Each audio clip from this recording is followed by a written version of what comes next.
2 दिन पहले क्या खाना खाया था हमें याद नहीं रहता। बाजार से क्या सामान लेकर आना था हम भूल जाते हैं। पढ़ाई करते समय इतनी सारी तारीखें, इतने सारे फॉर्मूले, इतने लंबे लंबे चैप्टर्स, यह सब याद रखना बिल्कुल इम्पॉसिबल सा हो चुका है।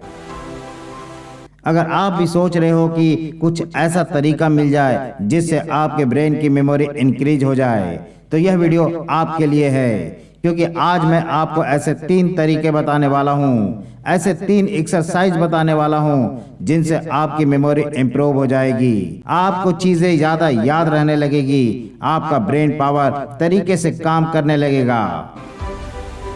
ये तीनों एक्सरसाइज बहुत ही सिंपल और बहुत ही प्रैक्टिकल है। इन्हें आप कभी भी कहीं पर भी कर सकते हो। पहले एक्सरसाइज का नाम है प्रेशर पॉइंट टेक्निक। ये टेक्निक जापान में यूज किया जाने वाला एंशिएंट आर्ट है जो बॉडी और माइंड को रिलैक्स स्टेट में रखता है। आपके हाथों की 5 उंगलियों के जो लास्ट पॉइंट होते हैं उन्हें प्रेशर पॉइंट कहा जाता है, और हर प्रेशर पॉइंट का अपना एक स्पेसिफिक काम होता है। थंब पॉइंट पर प्रेशर लगाने से एंजाइटी खत्म होती है, हेडेक खत्म होता है, डिप्रेशन खत्म होता है। इंडेक्स फिंगर पर प्रेशर पॉइंट आपके शरीर के बैक पार्ट को रिलैक्स कर रखता है। मिडिल फिंगर का प्रेशर पॉइंट आपके गुस्से को कंट्रोल करता है। रिंग फिंगर का प्रेशर पॉइंट आपकी ब्रीदिंग प्रॉब्लम को सॉल्व करता है, और लिटिल फिंगर का प्रेशर पॉइंट आपके हार्ट को हेल्दी रखता है।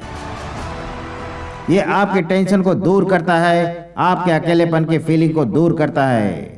तो जब इन 5 प्रेशर पॉइंट पर एक साथ दबाव पड़ता है तो आपके शरीर की बहुत सारी प्रॉब्लम्स सोल्व हो जाती है।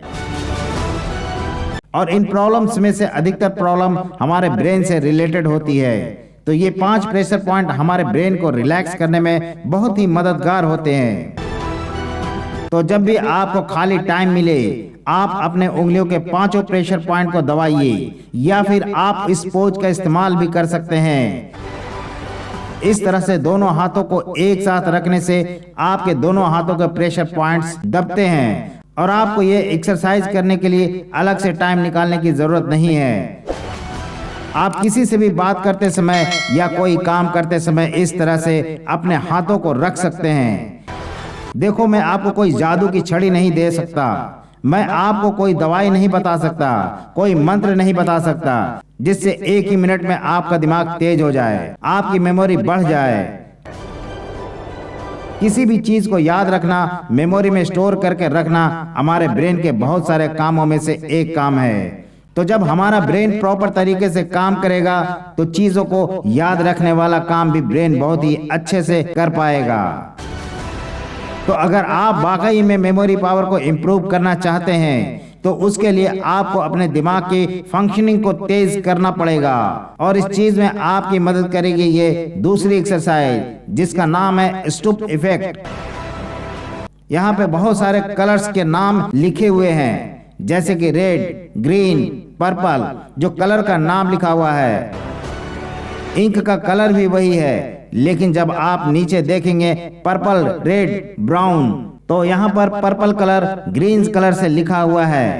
इंक का कलर ग्रीन है। जब आपको इस तरीके से नाम पढ़ने पड़ते हैं कलर्स के, तब आपका ब्रेन डिले करता है। इस दूसरी शीट को देखिए, यहाँ पे आपको येलो वर्ड ग्रीन कलर से लिखा हुआ दिखाई देगा, तो आपको ग्रीन कलर बोलना है। तो इस वाली शीट में आपको कलर्स के नाम बताने हैं, वर्ड्स नहीं पढ़ने हैं। तो जब आप ऐसा करते हैं तो आपका ब्रेन डिले करता है, इसका मतलब आपकी ब्रेन की फंक्शनिंग कहीं न कहीं स्लो है। लेकिन जब आप इस तरीके की शीट्स को प्रैक्टिस में लेकर आते हो तो आपकी ब्रेन की फंक्शनिंग बहुत ज्यादा तेज हो जाती है। थर्ड टेक्निक है द लेफ्ट हैंड टेक्निक। ये बात हम सभी जानते हैं कि हमारे ब्रेन में 2 पार्ट्स होते हैं, लेफ्ट और राइट, दोनों के अलग अलग काम होते हैं। ये जो सामने आप टेबल देख रहे हैं इसमें ब्रेन के लेफ्ट साइड और राइट साइड के काम लिखे हुए हैं, और ये बात भी सब लोग अच्छे से जानते हैं। जब हम राइट हैंड साइड का हाथ यूज करते हैं तो हमारे ब्रेन का एक साइड वाला पार्ट ज्यादा काम करता है। तो अगर हम चाहते हैं कि हमारे ब्रेन के दोनों साइड अच्छे से काम करे, दोनों साइड्स को ऑर्डिनेशंस के साथ काम करे, तो हमको कभी कभी हमारे लेफ्ट हैंड का भी यूज करना चाहिए उन कामों को करने के लिए जो हम राइट हैंड से करते हैं। तो इसके लिए आप एक सिंपल सी एक्सरसाइज कर सकते हैं जो कि है लेफ्ट हैंड से लिखने की, प्रैक्टिस करने की। जब आप लेफ्ट हैंड से लिखने की कोशिश करेंगे तब आपका फोकस बढ़ेगा, आपके ब्रेन की फंक्शनिंग भी इससे बहुत ज्यादा इंप्रूव हो जाएगी। और ये तीनों टेक्निक्स अपनाने के बाद जब रात में आप सोने के लिए जाएं तो उससे पहले आपको पूरे अपने दिन को रिकॉल करना है। आपको याद करना है कि सुबह से लेकर शाम तक आपके साथ क्या क्या हुआ, क्या आपने गलत किए, क्या आपने सही काम किए, आपने कौन से गलत डिसीजन लिए, आपने कौन से सही डिसीजन लिए, आपने अपना कितना टाइम मोबाइल पर बर्बाद किया। तो जब आप ये रिकॉल करने की एक्सरसाइज भी डेली करेंगे तो इससे आपके ब्रेन की फंक्शनिंग भी इम्प्रूव होगी, साथ ही आपके मेमोरी पावर भी बढ़ेगी और साथ ही साथ आपकी जिंदगी भी सुधर जाएगी। क्योंकि जब आपको रोज इस बात का एहसास होगा कि क्या काम आपने गलत किया है, तब आप अगले दिन उस काम को नहीं करोगे। तो आई होप कि इस वीडियो में जो मैंने आपको टेक्निक बताई थी आप उन्हें एक बार यूज करके जरूर देखेंगे। आपको आज का ये वीडियो कैसा लगा मुझे कमेंट करके जरूर बताइएगा। और ऐसे ही मोटिवेशनल वीडियोस और स्टडी से रिलेटेड वीडियोस को देखने के लिए सब्सक्राइब जरूर करिएगा दोस्तों। धन्यवाद।